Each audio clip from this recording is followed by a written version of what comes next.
नमस्कार। मेरी आज की कहानी का नाम है राधा माधव। यह एक पंछी जोड़े की सुंदर सी प्रेम कथा है। इस कहानी के दूसरे हाफ में एक ज़बरदस्त ट्विस्ट है, तो मेरा आपसे अनुरोध है कि इस कहानी को पूरा सुनें और इसका आनंद लें। अगर आपको मेरी कहानी पसंद आती है तो मेरे चैनल को सब्सक्राइब करना ना भूलें। तो आइए सुनते हैं ये कहानी।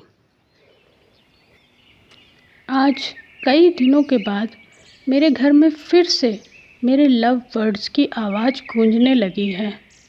चूँ चूँ ची ची चूँ चूँ की सुंदर आवाज़। मेरी बेटी सुहानी दौड़ती हुई किचन में आई। मम्मा देखो, राधा माधव की दोस्ती हो गई। आपने सुनी उनकी आवाज़?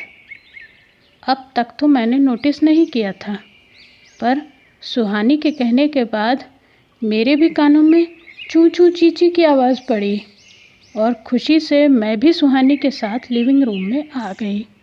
फिर हम दोनों बैठकर राधा माधव को देखने लगे। दोनों बड़े ही खुश लग रहे थे और आपस में खेल रहे थे। मैंने बेटी सुहानी को समझाते हुए कहा, देखा बेटा, परिस्थिति कितनी ही कठिन क्यों ना हो, इंसान हो या जानवर, एक ना एक दिन समझौता कर ही लेता है और समय के साथ फिर से नॉर्मल लाइफ जीने लगता है। मैं और सुहानी वहीं सोफे पर बैठे राधा और माधव को देखने लगे। मेरी नज़रें उनके पिंजरों की सलाखों से होती हुई उस दिन के ख्यालों में गुम हो गई जब हम लोग राधा और माधव को पहली बार देखने बर्ड शॉप गए थे। सुहानी इन येलो बर्ड्स के पेयर को देखते ही उसे पकड़ के बैठ गई। पापा, यही चाहिए मुझे, प्लीज़ ले चलो ना।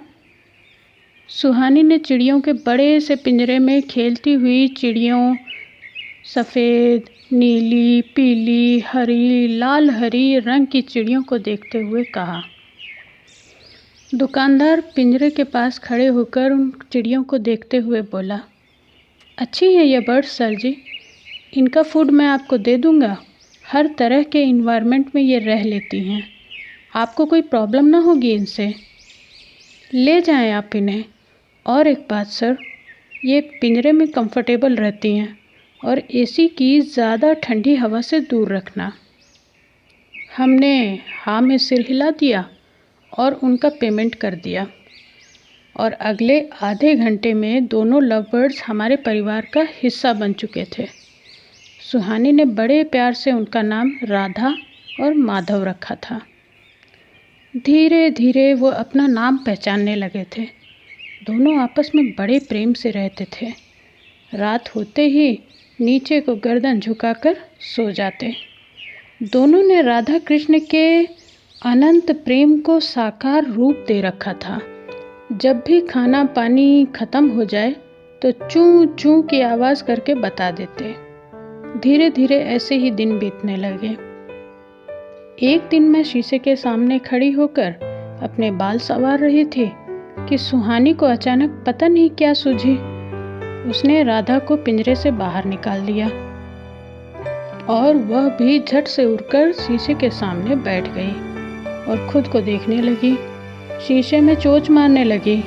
फिर कभी दाएं मुड़कर शीशा देखती तो कभी बाएं मुड़कर। ऐसा लग रहा था जैसे शीशा देखकर खुशी से नाच रही हो। दूर पिंजरे में माधव राधा का ये डांस देखकर खुशी से चूँ चूँ की आवाज़ निकालने लगा।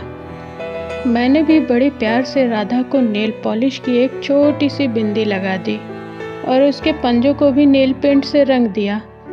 अब तो उसका रूप और भी ज़्यादा सुंदर लगने लगा था। तभी से राधा माधव को घर में छोड़ दिया जाता और वो भी मटक मटक कर घर के किसी न किसी सदस्य के कदमों के ठीक आगे आगे या पीछे पीछे चलते रहते। यह दृश्य बड़ा ही मनमोहक लगता। कभी कभी सुहानी की दादी चिढ़कर कहती, अरे कौना दिन ही हमरे पैरन से कचर गई हैं, जरा संभाल के रखो इनका। और सुहानी हंस के कहती, नहीं दादी, ऐसा कुछ नहीं होगा। पर कौन जानता था कि राधा माधव को काल की बुरी नज़र लगी है। एक बिल्ला हमेशा इनकी ताक में रहता।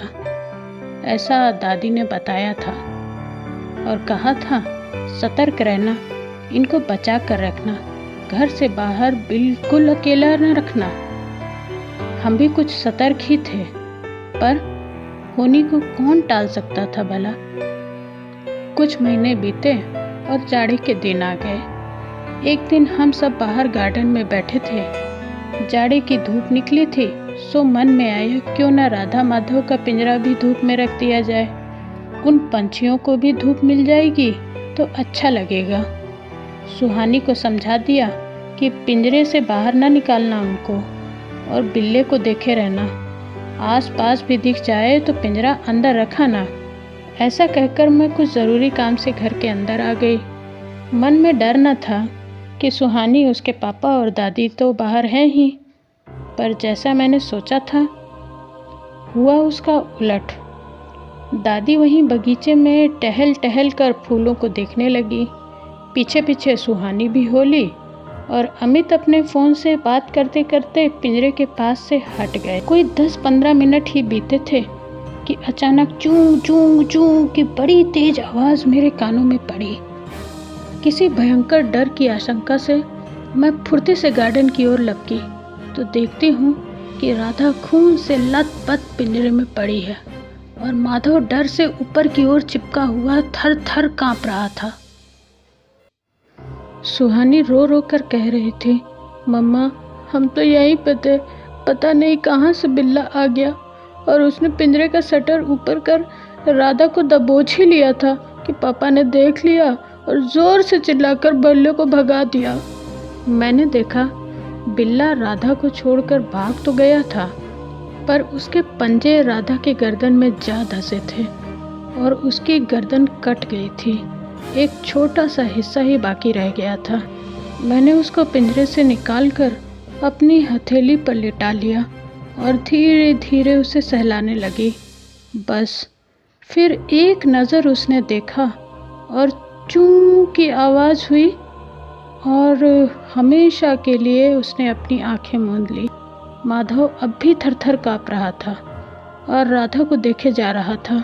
हम सब की आंखों से आंसू छलक पड़े और रुंधे हुए गले से बोली, आई एम सॉरी राधा, हम तुम्हारी रक्षा न कर सके।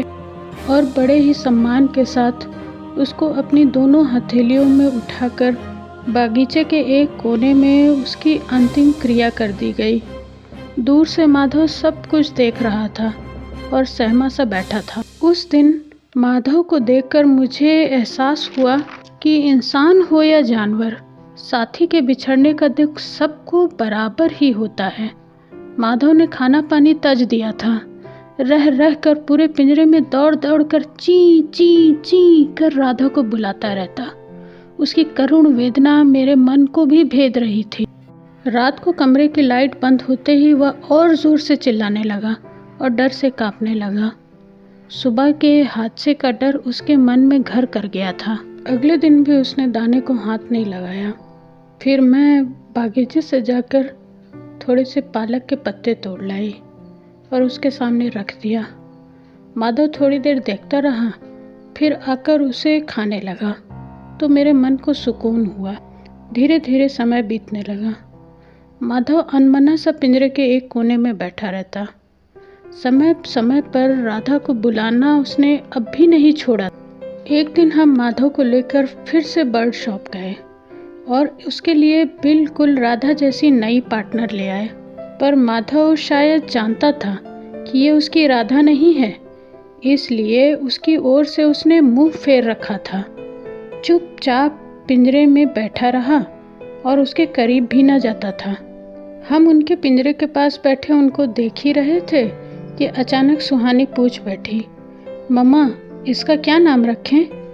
अनायास ही मेरे मुख से निकल पड़ा, राधा। ये राधा ही है।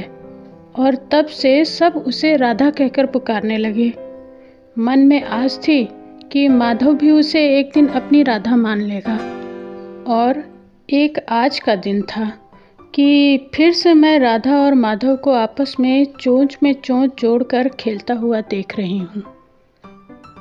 तो मित्रों, यह कहानी बस यहीं तक। मुझे उम्मीद है आपको पसंद आई होगी।